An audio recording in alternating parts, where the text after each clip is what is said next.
அப்புறம் மக்களே, வேளாங்கண்ணியில் ஒரு குழந்த சின்ன பையனுக்கான மீறி போனால் ஒரு 6-7 வயசு தான் இருக்கும். இந்த 7 வயசு பையனை 8 வயசாக இருக்கட்டும், ஒரு 10 வயசாக கூட இருக்கட்டும், 8 வயசு தான் இருக்கும் அந்த பையனுக்கு.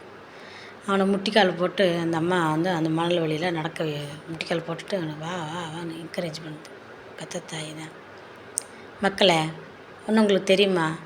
எந்த கடவுளுமே வந்து யாரையுமே வந்து வருத்திக்க சொல்லவே இல்லை, சரிங்களா? ஆண்டவர் அன்றைக்கே வந்து நீங்கள் உங்கள் உடம்புல கீறி கொள்ளாதீங்க, அந்த காலத்தில் அப்படியெல்லாம் பண்ணாங்க. நீங்கள் கீறிக்காதீங்க, உங்களை குத்திக்காதீங்க, உங்களை நீங்கள் வந்து சேதப்படுத்தாதீங்கன்னு சொல்லப்பட்டிருக்குது பைபிள்லேயே.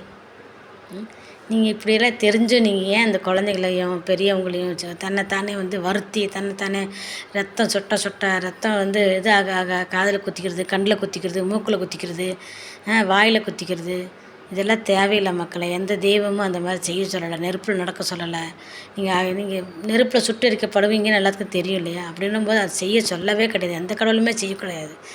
அந்த மாதிரி இருக்கும்போது அந்த சின்ன குழந்தைய போட்டு அந்த அம்மா அந்த வருத்தி கூட்டிகிட்டு போகுது. என்ன வேண்டுதல்னாலும் பொறுமையாக காத்திருந்தால் அந்த வேண்டுதல் நடக்கும். அதை விட்டு போட்டு இந்த மாதிரி அந்த குழந்தைய வருத்தி அந்த குழந்தை கால் என்னத்துக்கு ஆச்சோ என்ன ஆச்சோ தெரியல. ஏன்னா எனக்கு தெரிஞ்ச ஒருத்தவங்க வந்து அந்த வயசு பிள்ளை தான் அப்படித்தான் முட்டிக்காலில் போய் காலெல்லாம் ரத்தமாகி எந்திரிச்சு நடக்கவே முடியாமல் 1 மாதமாக படுக்கையில் படுத்துருந்துச்சு. அந்த மாதிரி ஆகிப்போச்சு. இதெல்லாம் யார் செய்ய சொன்னா? கடவுளை செய்ய சொன்னாங்க இந்த மாதிரிலாம் செய்யுங்கன்னு உங்ககிட்ட வந்து சொன்னாங்களா ஒருத்தர் காதலியும் வந்து? ஏன் மக்கள் இந்த மாதிரி இந்த குழந்தைகளை வாதிக்கிறீங்க? குழந்தைங்க ஒவ்வொருத்தரும் கஷ்டப்படுத்தும் போது மனுஷனை பார்த்தம்போது ரொம்ப துக்கமாக இருக்கும், வேதனைகளாகவும் இருக்குது.